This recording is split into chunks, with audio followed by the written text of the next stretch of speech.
Yok Don National Park is the biggest natural park in Vietnam, and it is now respected because it is an elephant sanctuary. And what I mean by that is the elephant tours that the Yok Don National Park do are ethical. So you can't interact with them, you can't feed them, you can't wash with them, and you sure as hell can't ride with them because elephants aren't designed to be ridden. It's very bad for their skeletal structure. So, we're on an adventure to find some of these majestic beasts.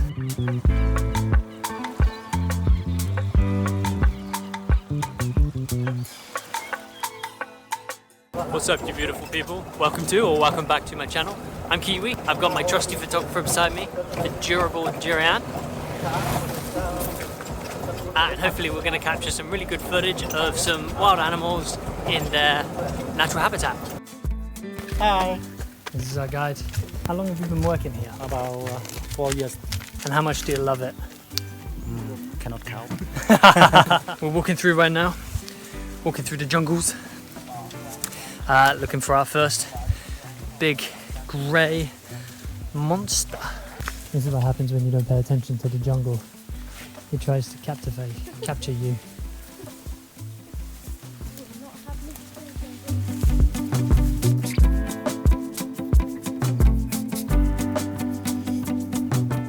I think we found them already. We've only been here a few minutes. You might not be able to see them so well because they're kind of far into the jungle. I wonder if I can show you. Take a look at this.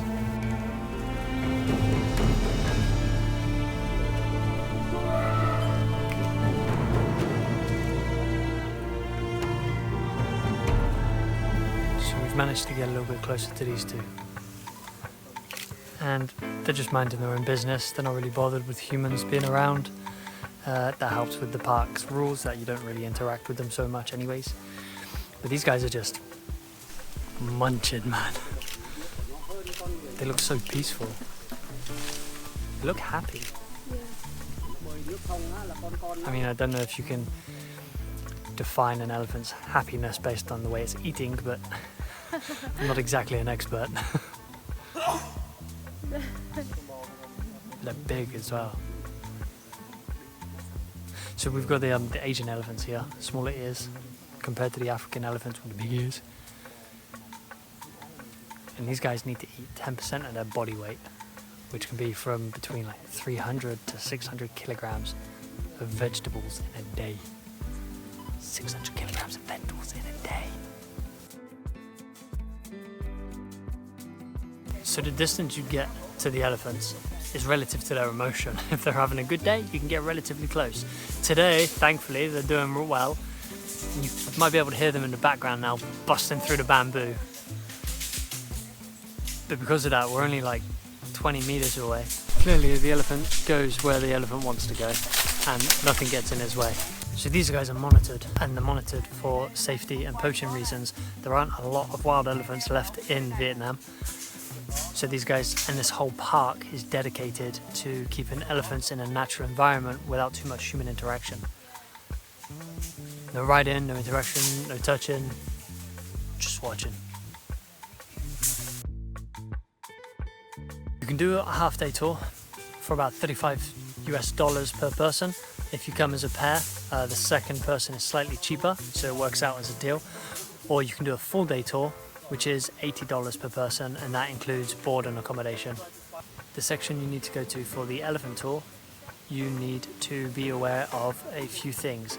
A, transportation. It's not easy necessarily getting to this park. You can catch a bus to this location here, and then you can catch a bus from this village up to the national park by following the pink and green buses. There's plenty of blogs. In fact, I'll put the blog in the description that we used for this information, but be aware these buses stop at 4 p.m.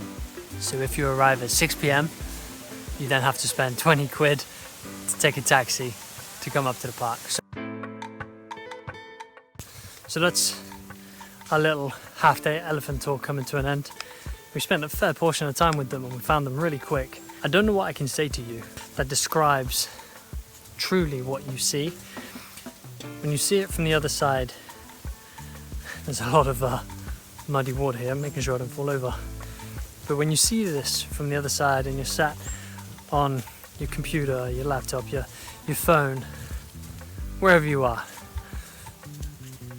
being here in the moment is a lot different. It's very easy to forget that these things are like wild animals and they're big as well. You don't realize how big they are until you get there. But I don't think you realize how majestic these beasts are as well. And this camera doesn't do it justice. So we're going to wrap this up now and we're going to crack on with our day. We've got a lot of journey. We've got a 14-hour bus ahead of us this afternoon. So we're going to look back at this place with fond memories and fantastic views of seeing these beautiful places. So highly recommended. It's not that expensive. Just make sure you know how you're going to get here. Make sure you're aware of the public transport. Taxi is about 20 quid from the drop-off point if you want to do it that way, and it's about an hour's drive. Make sure you come suited and booted. So we actually have some of our hiking gear from Everest, long trousers, long sleeve shirt. This place is loaded with thorns and mozzies.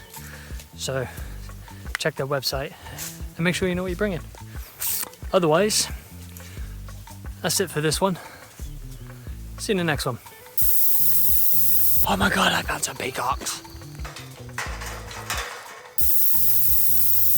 And I think the next journey will be in a different place, obviously. I don't know, I sound tired, don't I? Tell me, how do you have mud on your nose? Do I? See this? No. See this right here? No, obviously you don't, probably the camera. Mud on your nose.